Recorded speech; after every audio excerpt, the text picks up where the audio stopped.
Teachers, by and large, do not approve of industry or outside people coming in teaching students. They believe that teachers are, in the traditional sense, are better for the students themselves.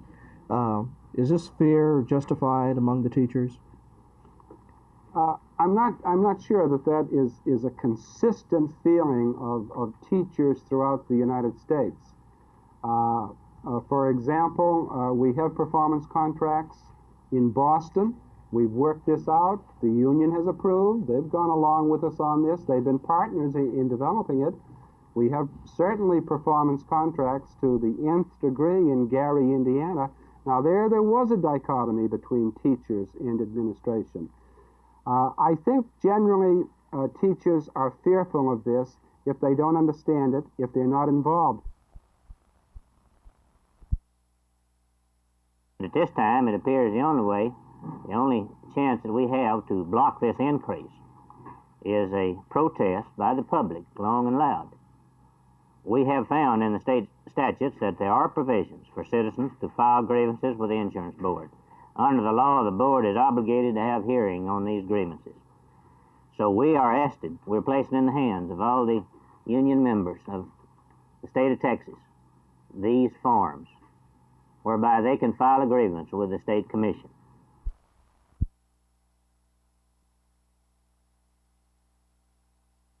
The real cause of the problem is lack of curriculum that is relevant to the needs of our students, and getting input from our parents in this community to see what they really should have.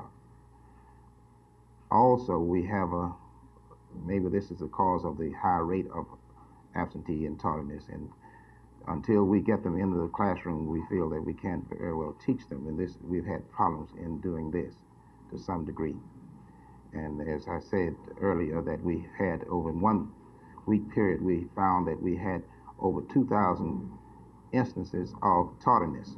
So this was very alarming to me, so that I thought we needed to do something about this.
This operation, my hard drinking principally has been the last 15 years. The cancer that they took out of me had so much poison in it, I had to drink quite a lot to keep the cancer poison from killing me. About 7 or 8 months ago, I got acquainted with Mr. Pitts, Charles Pitts, a long time ago, and Ford and me got a little bit of money, and we don't either one have much responsibilities, neither one not married, and we think quite a bit about something good, not all the way people thinks we think.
Well, how often does she write home for money? If you just ride home, it would please us. I'm busy, Dad. I call. Isn't that better? It's not as cheap as writing. I think if she wrote home, it'd be less expensive than how she communicates home. She and her mother think they're talking from door to door when they're on that telephone. Well, what is your phone bill this month?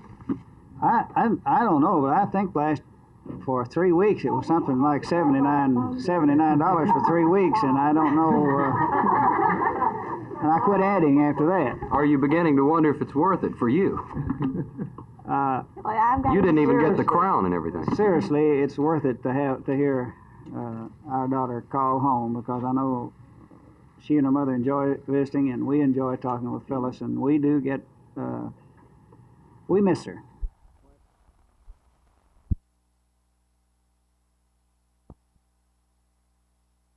Now, we've been confronted, when I say we, I mean my government, with a kind of what Secretary Dulles used to call agonizing reappraisal, for this reason that the United States government, your government, tried very hard to do something about these missiles, but couldn't get any results, neither from Cairo nor from Moscow.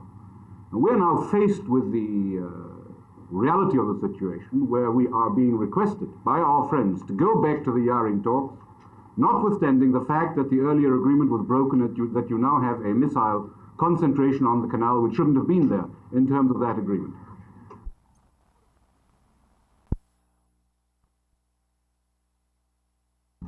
Hold it right there. This here town, Dodge City, is usually a heap of trouble, gal. Are you giving me a ticket? No, Miss Judy, I'm just funning you. This here's one of my sheriff traffic safety citations.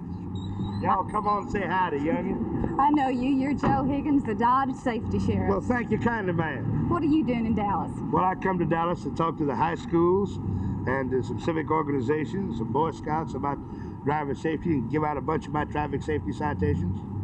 Well, you're the Dodge commercial man. Well, I do the commercials for Dodge, but I'm the Dodge Safety Sheriff, because we want everybody to drive careful now. Well, you're a controversial figure, at least when you first started out. About a year ago, there was a couple of folks up in Yankee country didn't care much for that first commercial, but when they found out that I travel all over the country talking about youth and to youth and respect for law enforcement, they kind of came around. We're glad you're here. Well, thank you kindly, and I just want to tell all those ABC viewers out there that y'all drive careful now here. You'll stay out of a heap of trouble. That goes for you too, youngin'. Hey, I lost that part.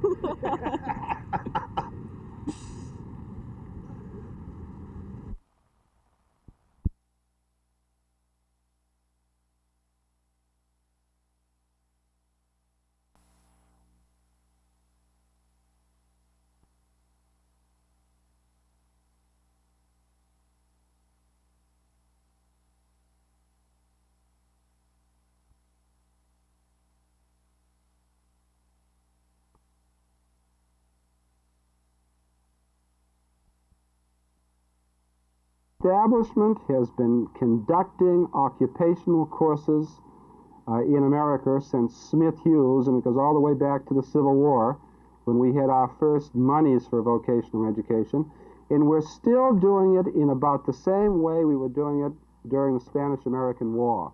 Most of our shops are woodworking, simple in nature. They have no more relationship to the technological society than the horse has to the machine age. And still we go on insisting that this be done until our public school systems can take advantage of the know-how and the help from industry, from labor, and labor, I'd say, is another partner that must be involved here. And I understand in this city you're bringing in the Chamber of Commerce. There's been a lot of rhetoric about this. I want to give the Chamber of Commerce an opportunity to work with us. We need their help. We've been criticized and we should be criticized. Change must take place. I want some new partners.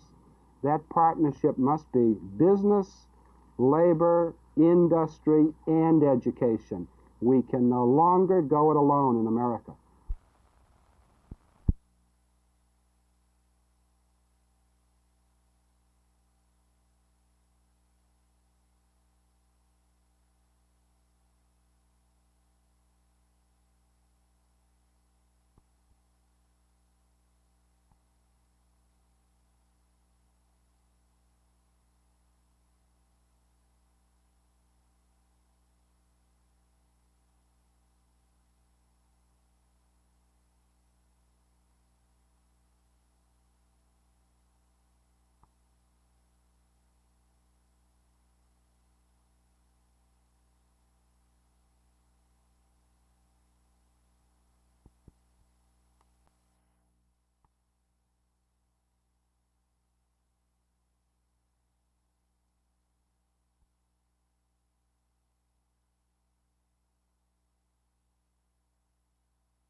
As it stands right now this afternoon, the nation's 425,000 rail workers will be idle as of midnight tonight. All efforts at negotiations thus far have failed.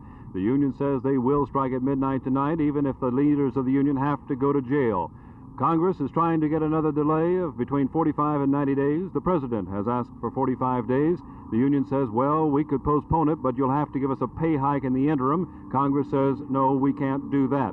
That was where it stood this afternoon. We talked to a couple of union members, Mr. James McNeely and Mr. A.B. Smith, about their feelings of a strike here at Christmas time. I believe we'll come out on it. Well, Union President C.L. Dennis says that he'll go to jail before he will take a Congress-imposed delay without higher salaries. There are going to be a lot of people affected, monetarily and otherwise, and it's the Christmas season. Think about the Christmas cards and packages that may be delayed. First-class mail won't be delayed, but many others will be. There was a news conference at the post office this afternoon with the regional director of the Dallas district, Mr. William L. Crawford. He told Carl Mayo and other reporters about the situation. Someone else is crying, too. Remember that General Motors strike that we just settled? You know, they're back in production. Guess how they ship those new cars to their destinations? You're right. They can't exist more than a few days without rail service. Well, let's find out the very latest now on the negotiations.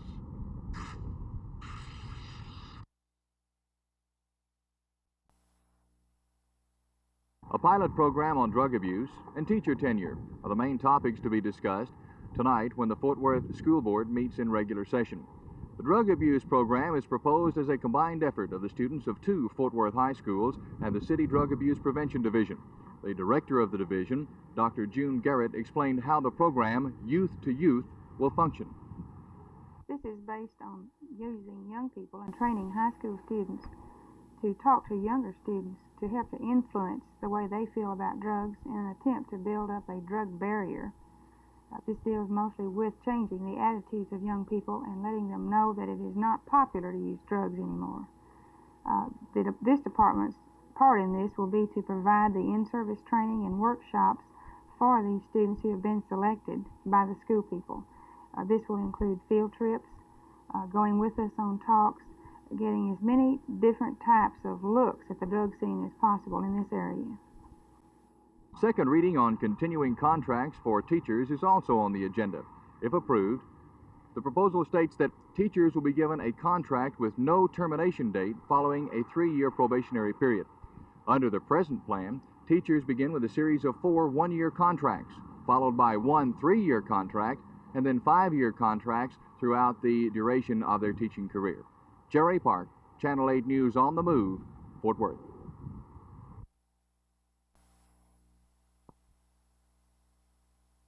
Tonight, the Board of Directors of Dallas Legal Services Project will reply to a charge from the Washington office that Director Ed Polk misused funds in giving legal aid to Brent Stein, former editor of the Dallas Notes.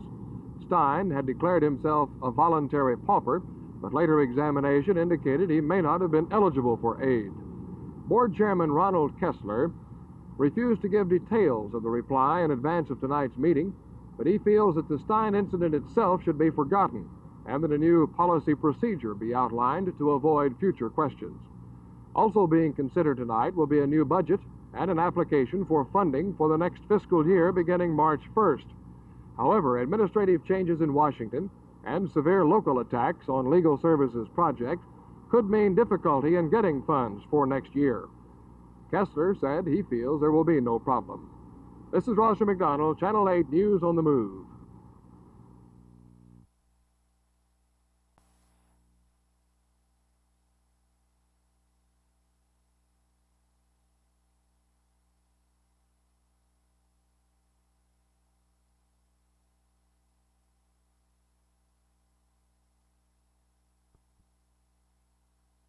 I have no known reason, absolutely no reason whatsoever, other than that I have heard there was rumored dissension in the fire department. This was told to me by our public safety director.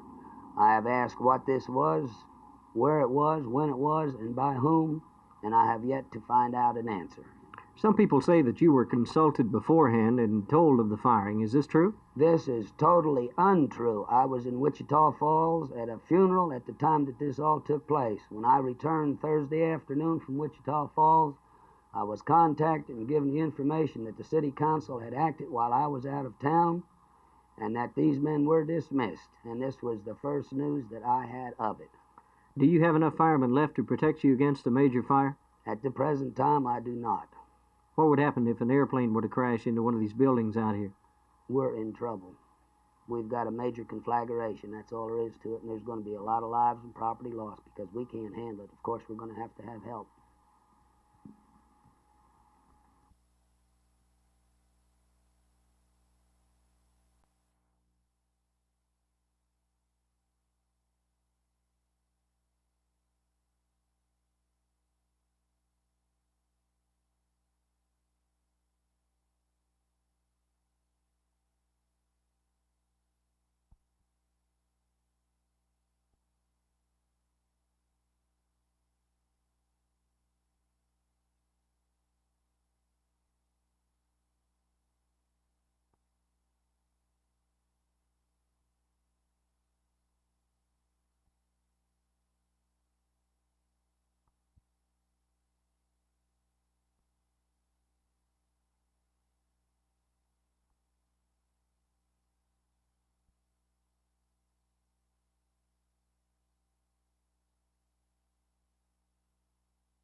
I think it would affect them a whole lot because, of Christmas and everything. Of course, I'm not married. It won't affect me as much, but I think it will affect the family men a lot more. Do you feel the grievances are justified? Yes, I do, because they've been negotiating now for a year and a half, and I feel that this will be the only way that they'll be able to achieve anything. Well, it'll be pretty rough right here Christmas time. How do you think you'll make it? Well, we'll make it.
The midnight strike, if it occurs, will compel the Postmaster General to call an embargo at 4 p.m. today on all second, third, and fourth class mail destined for delivery to places more than 300 miles from the point of mailing. Air mail, first class mail, partial post, PAL mail, that's for overseas, space available mail overseas, SAM, are not affected by this embargo. Those classes of mail will be accepted in the usual manner at all post offices. As director of the Dallas region, composed of Texas and Louisiana, I am allowed to change the embargo as far as it affects the states in the near vicinity. This is because of truck transportation that we're serving these states from, and there's no rail involved.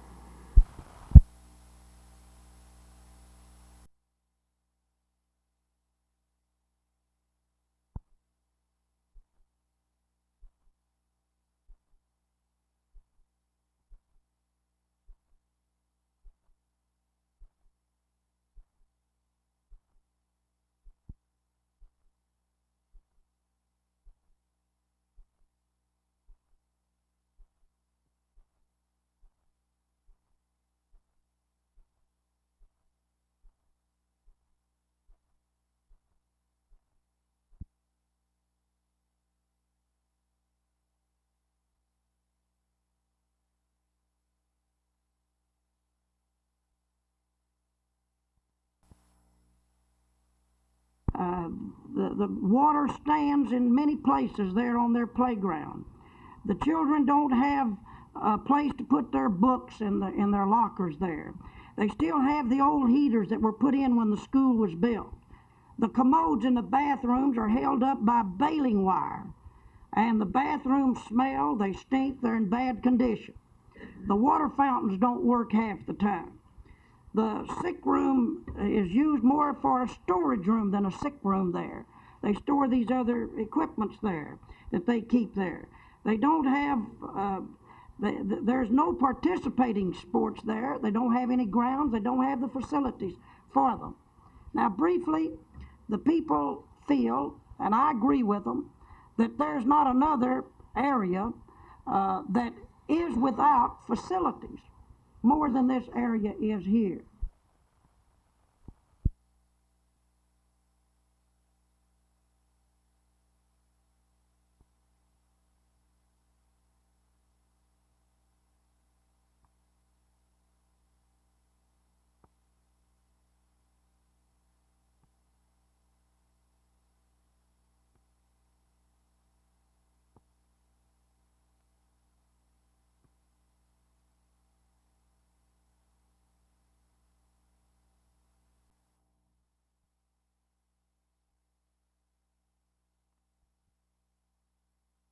The concept of regionalism is spreading in Texas, and as it spreads, it's concerned with more and more phases of social planning. About a year ago, the North Central Texas Council of Governments started trying to form a regional health care program. Today, the first real step is being taken. Representatives are attending a seminar in Arlington on community health care. The principal speaker is Dr. Lee Holder, a public health educator from the University of North Carolina. I asked him about obstacles in the path of regional health care. I believe there are several obstacles. One has been the tradition of the way health services have been organized in this country. Many agencies and groups have had intense concerns and have drawn up agencies and so forth, something to do about them. Another speaker at the seminar, Dempsey Taylor, is with the Lubbock Health Department. He says that there's a trend toward regionalism in Texas health care. Yes, according to the interest of the State Health Department in the program that we have implemented in the Lubbock area, I can definitely see a trend toward the State Department looking into this procedure further in the near future. The seminar today is only a first step. How fast the area moves toward regional health care depends on the Council of Governments and the people of North Texas. Jay Lewis, Channel 8 News on the Move, Arlington.